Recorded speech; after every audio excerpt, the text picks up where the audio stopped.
প্রিয় দর্শক, আপনারা ফেসবুক, ইনস্টাগ্রাম, সোশ্যাল মিডিয়াতে দেখতে হয়তো পেয়েছেন যে জয়পুরে একটা অগ্নিকাণ্ড বিস্ফোরণ হয়, যেখানে প্রায় 13 জন ব্যক্তি খুব একদম বিভৎসভাবে পুড়িয়ে মারা গিয়েছে।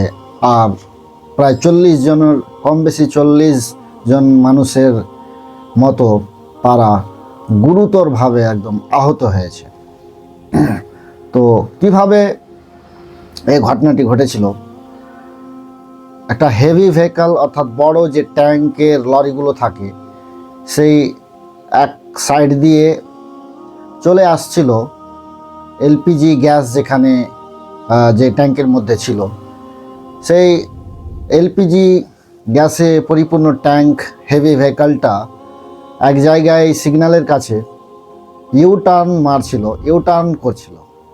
ইউটার্ন করার সময় অন্য দিক থেকে একটা সেম লেন্থের সেম সাইজের হেভি ভেহিকল, যেটাতে এলপিজি ছিল না অবশ্য, হয়তো মালবাহী গাড়ি ছিল, সেটা অন্য দিক থেকে এসে একদম সংঘর্ষ হয়ে পড়ে, যার ফলে সেখানে সেই সংঘর্ষের কলিশনের ফলে একদম বিশাল এক বিস্ফোরণ ঘটে, যেখানে আশেপাশে 40টি গাড়িকেও তারা সেই অগ্নির মধ্যে নিজেকে লেপটিয়ে নিয়ে নিজেকে জাকড়িয়ে ধরে নেয়।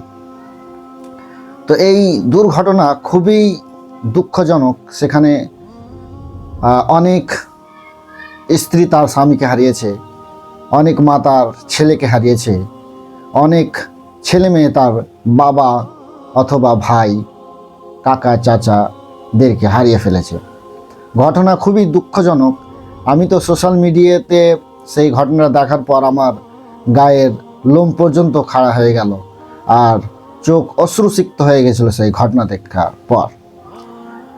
একজন তো এমনভাবে জ্বলেছে যে কাপড় টাপড় তো জ্বলে গেছে, গায়ের যে চাম, আমাদের লেয়ার, ফার্স্ট লেয়ার, যে আমাদের রং কালো বা শ্যামবর্ণের যে হয়, সেই লেয়ারটা উঠে গিয়ে যে সাদা অংশ, শরীরের যে সাদা অংশ, সেটা দেখা যাচ্ছিল।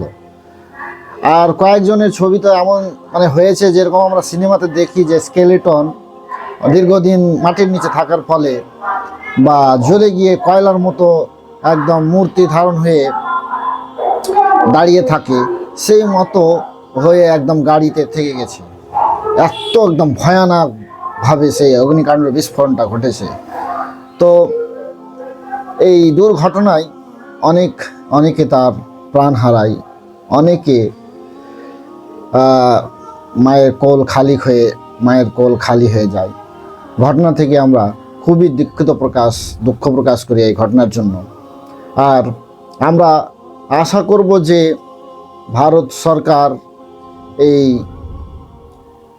যাদের প্রাণ হারিয়ে ফেলেছে সেখানে, বা যারা হয়তো আহত আছে, হসপিটালাইজড হয়েছে, তাদেরকে বিভিন্নভাবে সাহায্য করবে, সহায়তার হাত বাড়িয়ে দেবে। কারণ প্রাণ টাকা দিয়ে কোনোদিনও আর ফেরানো যায় না, ক্ষতিপূরণ দেওয়া যায় না প্রাণের। তবে যদি সরকার সাহায্যের একটু হাত বাড়িয়ে দেয়, তাহলে হয়তো সেই পরিবারের যে রোজগার করছিল, সেই পরিবারটার কিছুটা একটা সাহায্য হয়ে যাবে, হেল্প হয়ে যাবে।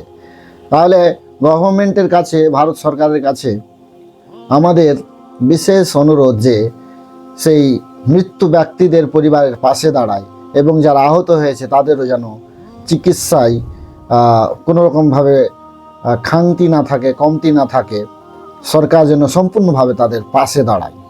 যদি এই রকম সময়ে যদি আমরা সরকারকে, গভর্নমেন্টকে যদি পাশে না পাই, তাহলে কোন দিনকার সেই সরকার আর কোন সময়কার জন্য সেই সরকারকে আমরা ভোট দিয়ে যে নির্বাচিত করে আমরা তাদেরকে মন্ত্রী বানাই, তাদেরকে প্রাইম মিনিস্টার বানাই, চিফ মিনিস্টার বানাই, তাহলে স্বার্থহীনভাবে যদি আমাদের পাশে সে সরকার দাঁড়ায়, তাহলে সরকারের এই সাহায্যের হাত পেয়ে আমরা খুবই খুশি হব এবং ভালো লাগবে। তো এই ছিল আমার পার্সোনাল কিছু এক্সপ্রেশন যা আপনাদের সম্মুখে উপস্থাপন করলাম।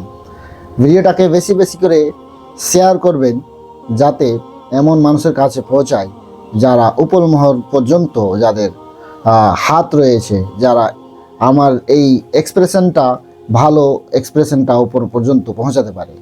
আমি মোহাম্মদ তাসিরউদ্দিন শেখ। সবাই ভালো থাকবেন, সুস্থ থাকবেন, আর আমার জন্য দোয়া করবেন। ধন্যবাদ।